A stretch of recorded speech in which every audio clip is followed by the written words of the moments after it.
بسم اللہ الرحمن الرحیم۔ آج میں آپ کے لیے قرآن شریف کی 20ویں سورہ طٰہٰ لے کر حاضر ہوئی ہوں۔ یہ مکی سورہ ہے۔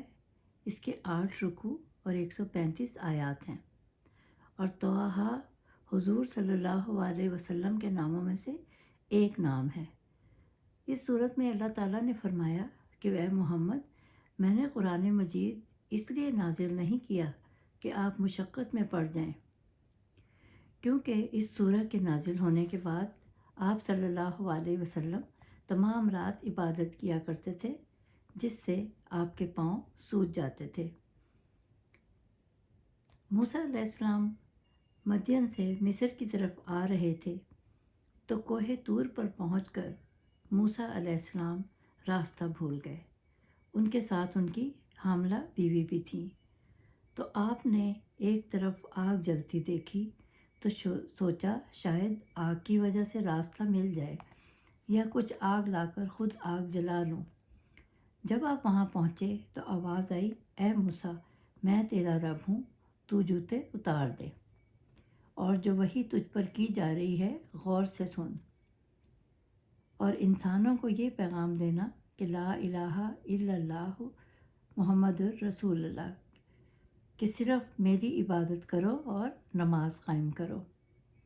تیسرا یہ کہ میں نے تم کو کیوں کوہ طور پر بلایا ہے، اور کہا کہ قیامت آ کر رہے گی اور میں بتاؤں گا نہیں کہ کب، تاکہ ہر نفس کو بدلہ دیا جائے گا۔ اس دن حساب ہوگا، یعنی اچھوں کو اچھا اور بروں کو برا بدلہ دیا جائے گا۔ اور یہ کہا گیا ہے کہ دنیا ایک مسافر خانہ ہے، اور قیامت کا انکار کرنے والے غافل ہیں، وہ جو خواہشات کے غلام ہیں۔ آپ موسیٰ علیہ السلام اللہ سے ہم کلام ہو کر بہت خوش تھے۔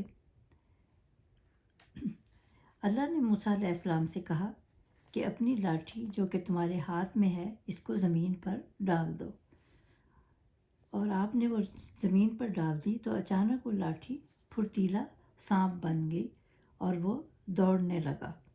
اللہ نے کہا کہ اسے پکڑ لو، ہم اس کو دوبارہ لاٹھی بنا دیں گے، کیونکہ جادو کے ذریعے حقیقت تبدیل ہو سکتی ہے، اور قرآن نے ہمیں بتایا ہے کہ زندگی کیسے گزاری جائے۔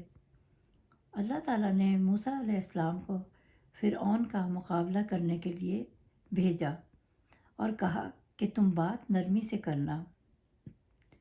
موسیٰ علیہ السلام کی پیدائش کے فوراً بعد ان کی جان کا مسئلہ درپیش ہوا، تو اللہ تعالیٰ نے ایسا انتظام کیا کہ آپ فرعون کے دربار میں پلے، اور وہاں آپ سے قتل ہو گیا، تو آپ وہاں سے چلے گئے۔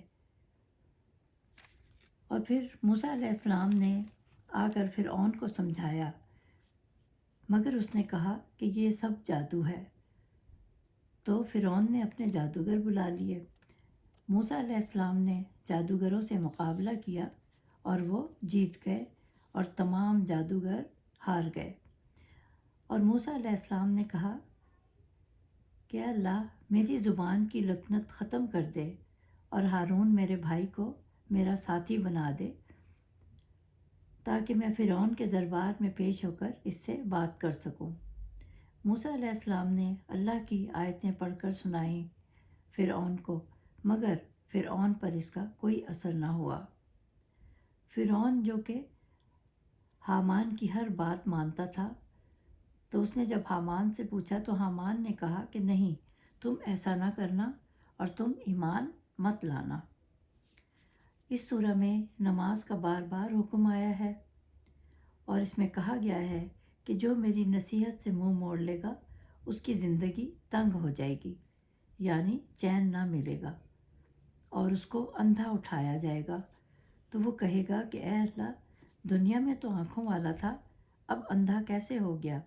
تو اللہ کہے گا جب میری آیتیں تجھے پڑھ کر سنائی جاتی تھیں تو تو نہیں مانتا تھا اور اندھا ہو جاتا تھا۔ سورہ کے اختتام میں بھی یہی کہا گیا ہے کہ نماز کی پابندی کرو، ہم تم سے اور کچھ نہیں چاہتے، نہ مال و دولت۔ اللہ کہتا ہے کہ ڈرو اس دن سے جب قیامت برپا ہوگی۔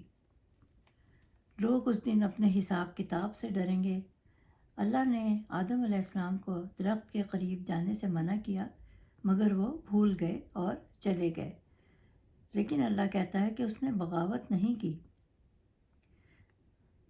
لیکن جب آپ نے معافی طلب کی تو اللہ نے حضرت آدم علیہ السلام کو معاف کر دیا، مگر ابلیس کا ذکر ہے کہ اس نے سجدہ کرنے سے انکار کیا۔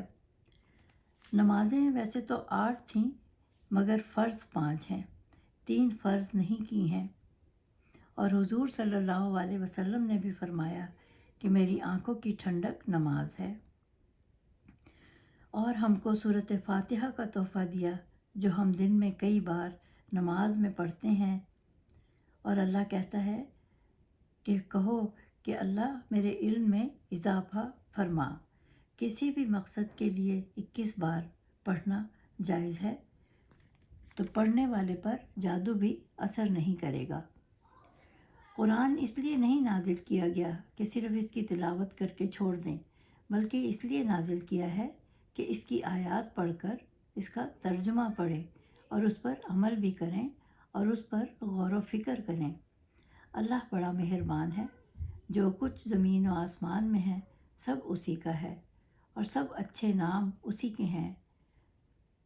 قرآن میں بار بار برے کاموں سے بچنے اور نیک کام کرنے کی ترغیب دی گئی ہے، اور اللہ ہر چیز سے واقف ہے جو آپ چھپاتے ہو۔ یہ اس لیے کہا گیا ہے کہ ہمیشہ نیکی کرو، تو اللہ تعالیٰ اس کی جزا ضرور دے گا۔